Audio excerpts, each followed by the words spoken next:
সাবেক সেনাপ্রধান আজিজ আহমেদের স্বজনদের পাসপোর্ট জালিয়াতির অনুসন্ধানে সংশ্লিষ্ট বিভাগে চিঠি দিয়েছে দুদক। আর এই বিষয়ে কাজ শুরু করেছে নির্বাচন কমিশন সচিবালয়। আর সাবেক পুলিশ প্রধান বেনজিরকে টাকা পাচারের সুযোগ দেওয়ার অভিযোগ ওঠায় ক্ষোভ জানান দুদক চেয়ারম্যান। জেনারেল আজিজ আহমেদ সাবেক সেনাপ্রধান চাকরি থেকে অবসরে গেছেন ৩ বছর আগে। কর্মজীবনে তিনি সেনাপ্রধানের পাশাপাশি ছিলেন বর্ডার গার্ড বাংলাদেশ বিজিবির মহাপরিচালকের দায়িত্বেও। ক্ষমতার অপব্যবহার ও গণতান্ত্রিক প্রক্রিয়াকে বাধাগ্রস্ত করার অভিযোগে সম্প্রতি তার বিরুদ্ধে নিষেধাজ্ঞা জারি করে মার্কিন যুক্তরাষ্ট্র। এ নিয়ে এতদিন আলোচনা না হলেও সাবেক পুলিশ প্রধান বেনজির আহমেদের দুর্নীতির বিষয়ে দুদকের অনুসন্ধান শুরুর পর আলোচনায় আসেন আজিজ আহমেদও।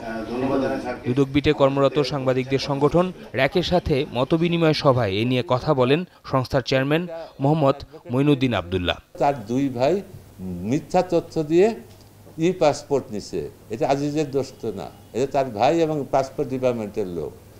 আর দুই হলো ন্যাশনাল আইডি কার্ড নিছে, সেটা আমরা সত্যতা যাচাইয়ের জন্য দুই সংস্থাকে লিখে পাঠাই দিছি। দুদক চেয়ারম্যান জবাব দেন বেনজিরের দুর্নীতির অনুসন্ধান নিয়েও। আমরা যে তথ্যটা যেদিন পেয়েছি বিআইএফ থেকে অ্যাকাউন্টের বিষয়টা, মাঝখানে 22 মে বোধহয় বন্ধ ছিল, মাঝখানে একদিন গ্যাপ ছিল, পরদিনই আমরা ফ্রিজ করেছি। আর আপনারা বলেন তার টাকা দুদক তার টাকা উঠাই দেওয়ার সুযোগ করে দিছে, তারপরে লোক দেখানো এটা ফ্রিজ করেছে।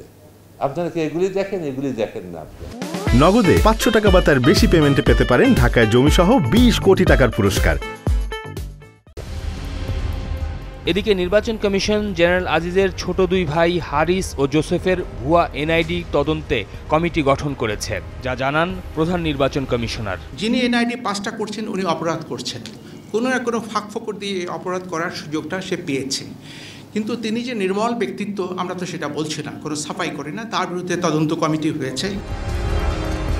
শুধু ভাইদের নয়, তাদের স্ত্রীরাও মিথ্যা তথ্য দিয়ে পাসপোর্ট নিয়েছেন এমন খবর বের হয়েছে। তবে এখনও আজিজের বিরুদ্ধে অনুসন্ধানের কোনো সিদ্ধান্ত নেয়নি দুদক। শফিকুল ইসলাম সবুজ, চ্যানেল 24, ঢাকা।